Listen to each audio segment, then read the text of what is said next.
E aí, galera, graça e paz, uma alegria mais uma vez, podemos estar estudando a sua palavra e a lição de hoje é a lição de número 6.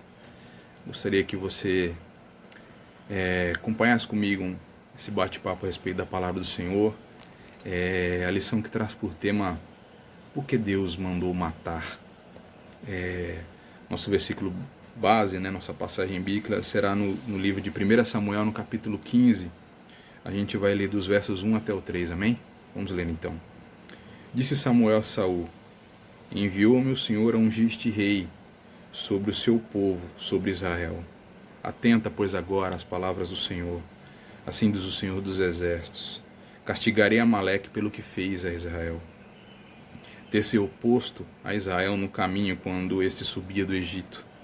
Vai, pois, agora e fere Amaleque. Destrói totalmente a tudo o que tiver, e nada lhe poupes. Porém matarás homem e mulher, meninos e crianças de peito, bois e ovelhas, camelos e jumentos. Graças ao Senhor pela sua palavra.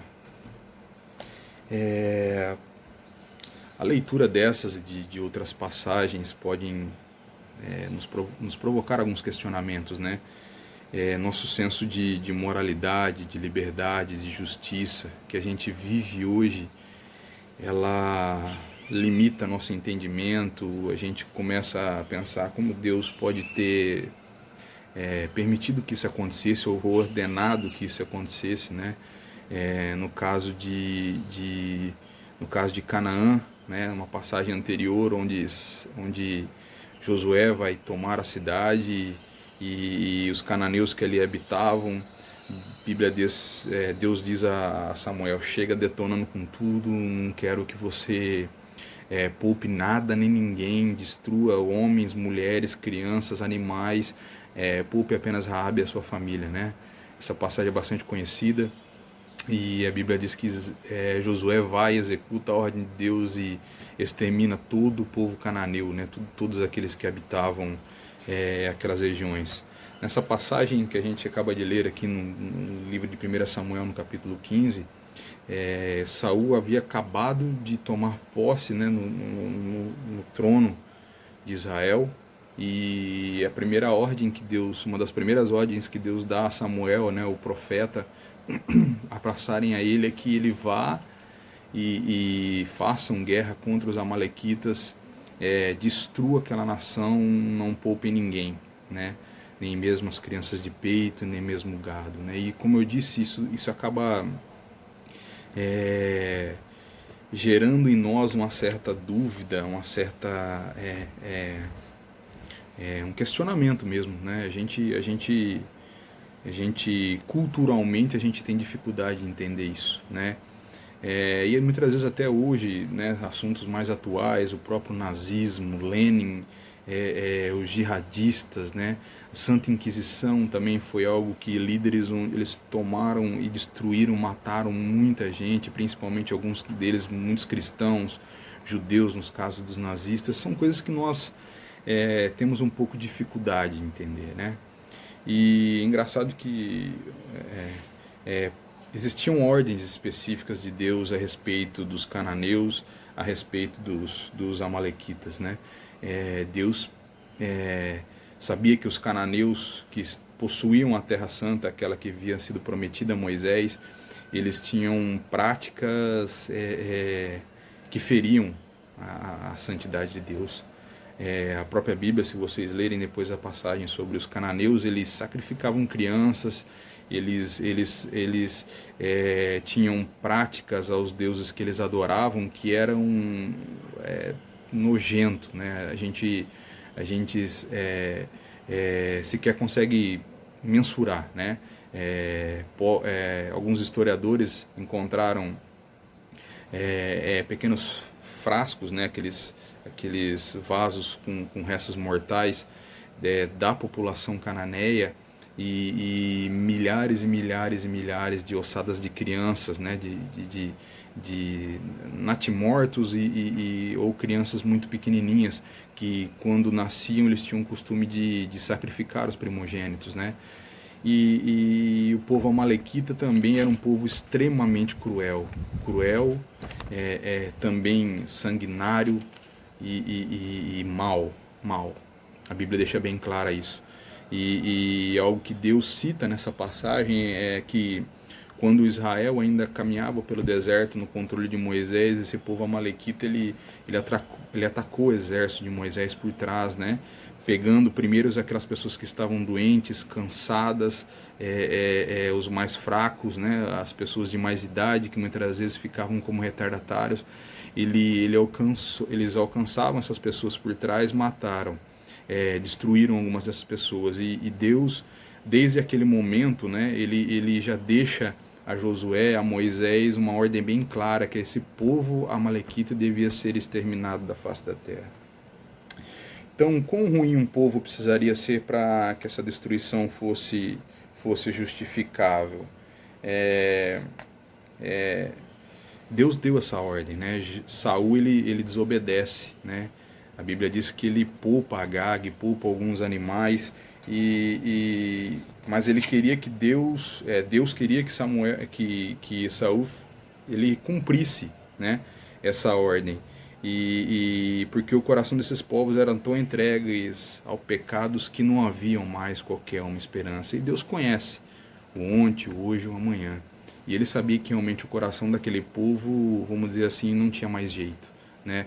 Porque existe uma passagem no livro de Gênesis, né, no capítulo 15 e no versículo 16, que diz que ele diz assim: a medida dos amorreus não encheu ainda a medida da iniquidade. Ou seja, o pecado ainda não estava, vamos dizer assim, maduro o suficiente. O pecado daquele povo, dos amorreus, ainda a misericórdia de Deus ainda estava agindo. Ele estava esperando para que o povo se arrependesse, e ele ainda estava colocando a sua misericórdia em ação. E assim também aquela passagem bastante conhecida de Jonas, né, em Nínive, quando Deus manda Jonas ir pregar a sua palavra lá, ele não quer ir, né? Vocês conhecem a passagem, e porém Deus ele permite que Jonas vá. Jonas prega a palavra de juízo ao povo e o povo se arrepende, né? Até mesmo o rei daquela cidade se veste de roupa de saco, se humilha perante o Senhor, e Deus poupa aquela nação de 120, 130 mil homens. Então, quanto tempo se deve esperar para que um povo mau corrija seus maus caminhos? Algo que nós temos que entender que o pecado tem uma consequência inadiável, né? Porque Deus ele já viu um plano, né, para a nação de Israel. Então, se ele permite que a maldade mesmo do povo cananeu, como dos povos amalequitas, continuassem crescendo, Israel consequentemente seria contaminada como foi, né? Pelos costumes cananeus, pelos costumes de Amaleque, e até mesmo pela sua justiça Deus aplica então sentença até aos povos cananeus e aos povos assírios. Deus ele tem o poder de todas as coisas. Deus tem o poder para dar e para tirar a vida, né? E interessante que quando Saul não cumpre a palavra que Deus determinou e deixou por orgulho, né, por desobediência, porque quando ele mantém Agag vivo, né, foi por simples, direi eu que por arrogância, por prepotência, né, ele já se achava demais, vamos assim dizer, né, e quando Saul poupa, ele quer ter o rei como um troféu.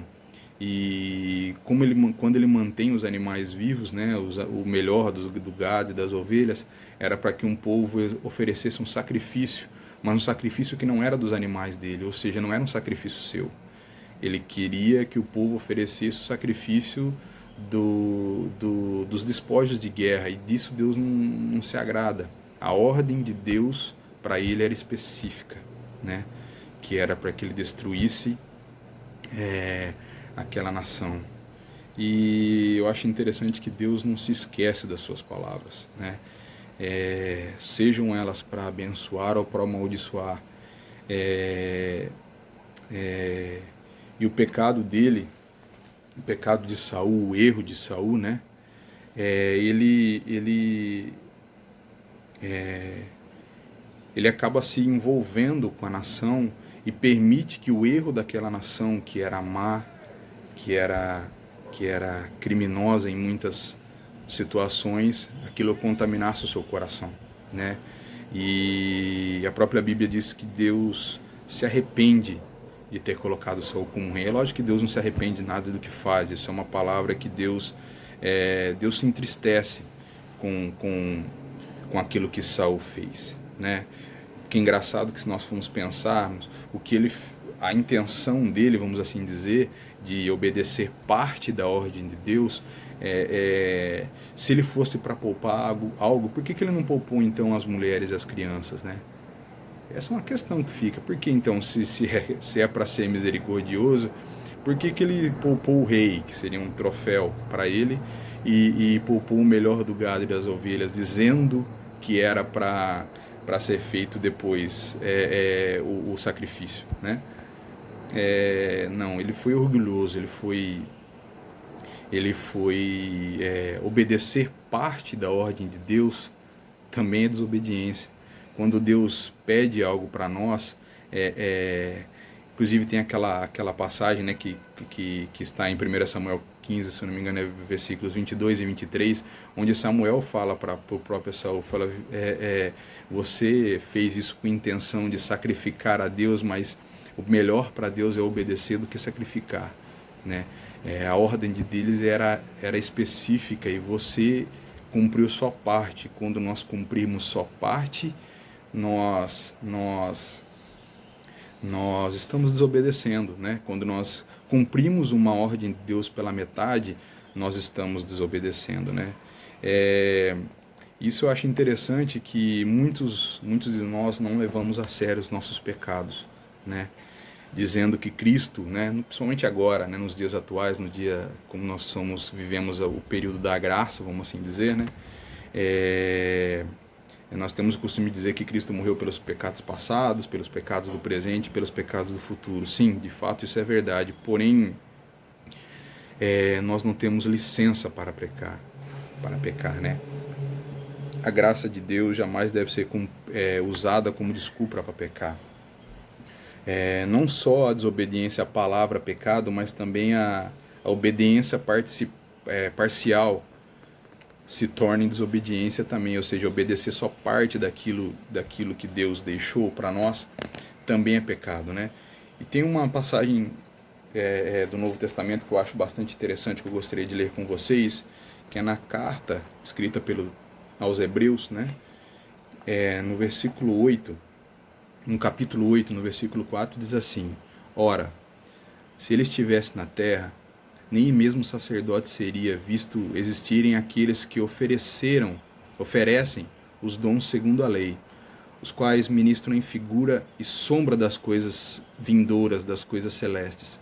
Assim como foi Moisés divinamente instruído quando estava para construir o tabernáculo, pois ele vê que faças todas as coisas de acordo com o modelo que foi mostrado no monte. Olha que coisa interessante. A palavra do Senhor diz que a lei, as coisas passadas, são como sombra das coisas vindouras. Ou seja, se eu colocar a minha mão aqui, tiver uma luz aqui em cima, eu consigo ver a sombra da minha mão. Eu vejo que eu tenho um dedinho um pouco menor, eu vejo a forma dos meus dedos, eu sei que tem 5 dedos nessa sombra, porém é lógico, eu não consigo ver os detalhes da minha unha, das digitais, das dobras aqui do dedo. Então, o Antigo Testamento para nós ele é uma sombra daquilo que viria, daquilo que veio, né? Então, a palavra do Senhor ela é bem clara, que não podemos esquecer que o Senhor é reto, justo, verdadeiro e julga tudo que nós falamos com justiça. Como eu disse, a graça dele sobre nós não é desculpa para nós pecarmos hoje, né? Pecado ele é pecado do mesmo jeito. E os pecados podem nos levar à morte. Os pecados que nós cometemos nos dias atuais terão consequências sobre as nossas vidas. É uma lição, um assunto muito delicado, muito pesado, mas é um assunto que nós devemos ser usados para os dias atuais. Nós temos que tomar muito cuidado com a arrogância dos nossos pecados, dos nossos erros que nós cometemos nos dias atuais. Deus, por causa do pecado, por causa da maldade do homem, ele julgou e destruiu nações inteiras, né, por causa do erro do pecado. E nos dias atuais, como essa sombra que nós lemos aqui no livro dos Hebreus, nós temos que nos cuidar, irmãos. Nós temos que, principalmente nós, né, vocês jovens, né, existem teologias hoje onde hipergraça, né, Deus já pagou tudo, eu não tenho, eu só tenho direitos, né, parece que eu não tenho mais deveres diante do Senhor. Não, nós temos muitos deveres diante do Senhor ainda. Conservar a integridade da sua palavra, conservar a integridade daquilo que Cristo deixou por nós, que nós temos sim que nos preocupar com o nosso próximo, com o testemunho que nós damos, com o que a nossa vida tem representado na vida daquelas pessoas que estão próximas a nós, o que o nosso testemunho tem passado para os nossos familiares, para aquelas pessoas que estão mais próximas, o que a nossa vida, né? E eu quero terminar aqui. O que a nossa vida tem representado na vida das pessoas que estão próximas a nós? Será que o meu testemunho é de obediência àquilo que Deus me pede? Ou eu vivo parte, ou eu obedeço somente uma parte daquilo que Deus me deixou? Como eu disse, quem obedece apenas parte daquilo que Deus deixou também vive em desobediência, porque Deus quer que nós cumprimos ordens específicas que Ele nos dá através da sua palavra. Então que nesse domingo você pense sobre isso. Algo que parecia muito cruel, como a destruição de nações, de crianças, de animais, mas Deus havia um propósito em cima de tudo isso, que era o propósito de onde Ele julga o mal, Ele julga pessoas que infelizmente se entregaram à vida de desgraça e pecado, e deixou para os povos de Israel, para as pessoas que ali viviam naquele contexto, um alerta dizendo que nós temos que viver na presença de Deus e cumprir a sua vontade nos dias atuais também. Amém? Que Deus continue abençoando a cada um e até as próximas lições. Amém, irmão? Grande abraço, fique com Jesus.